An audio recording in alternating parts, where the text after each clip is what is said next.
basically compliance was lawyers telling companies, hey, do this not to get in trouble, and more often than not, helping them after they had already gotten in trouble. 10 years later, I moved to an in-house position at US Steel, still as a lawyer in the legal department, but compliance was becoming a bigger thing. It was still lawyer driven, it was still legal department and law firm driven, but each of us were given kind of a portfolio and say, hey, you lawyer are responsible for these areas of compliance. So for me, for instance, it was the international stuff, import, export, Foreign Corrupt Practices Act. Fast forward to when I came to Schnitzer, and it was to create an ethics and compliance program. And unlike Kathleen, I had never been a compliance officer. I didn't even know much about that job, but they needed a function built, and they realized that it should be separate from legal. So I joined the department, I founded the department. But even then, it was still very regulatory focused, regulatory compliance focused. So I think what also has evolved, in addition to the profession and my role, is we've moved beyond just, let's make sure, here are the laws, make sure you follow them, and moved into more ethics, integrity, sustainability, those broader concepts. So I kind of ended up like everybody else did. I started as a lawyer, and you just kind of moved into it.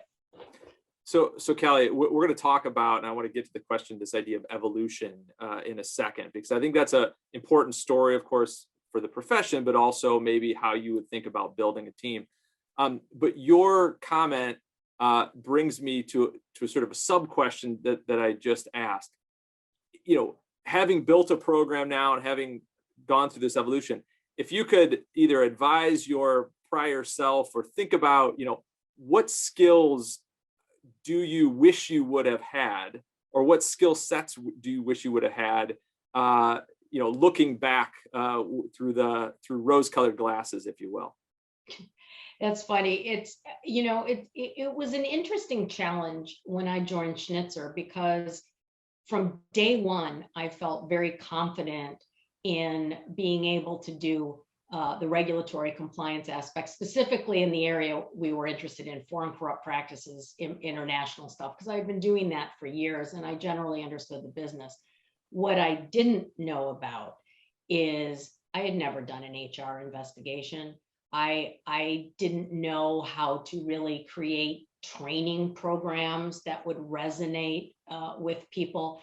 So a lot of that I learned on the job. I sought a lot of allies. So in hindsight, to better prepare myself for the role, I would have maybe focused a little less on understanding every section of the law and what we need to do to comply with it, and really thought more broadly of how do you change a culture?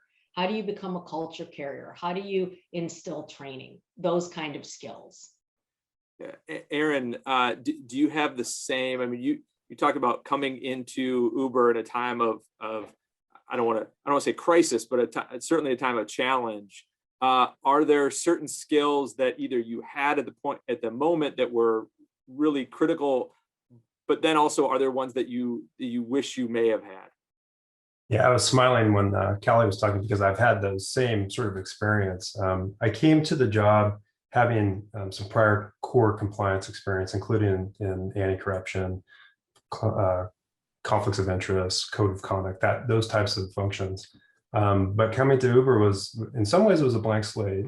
It's, the work that had been done to that point was largely focused on the regulatory compliance space. So same as what we just heard.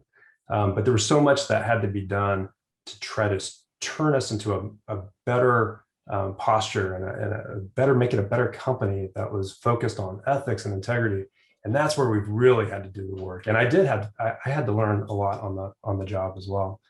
And I think, the first thing that came to mind when you posed the question was, and this is going to sound strange, but project management skills. That's something that lawyers aren't always well versed at. It's not a skill that you learn in law school. But if you want to be effective in driving compliance change and culture change, being able to project manage and think like a project manager, to assemble the right teams, to have a vision for what you want to do, to get the right stakeholders at the table, to identify key KPIs and deliverables, and then map that out over time and execute. That's half of what I do. And I think I've had to learn, and I've taken a lot of lessons from our business. I see our business do this, and they do it really well. And I've tried to model that behavior, but it doesn't come natural to lawyers. So that's one area that comes straight to mind. That I look for those types of skills when I'm recruiting folks too, because I know that's something I've had to build up that muscle over time. So I want to add people who are additive and who can bring additional perspective, and I think that's such a valuable skill. And the other thing that comes straight to mind too is data. I mean, Uber, and not just Uber, but Uber is data driven, data obsessed. And if you want to have credibility with the business, you want to have currency with the business. If you have access to data and you know how to use it, and you know how to operationalize it, it gives you so much credibility with leadership.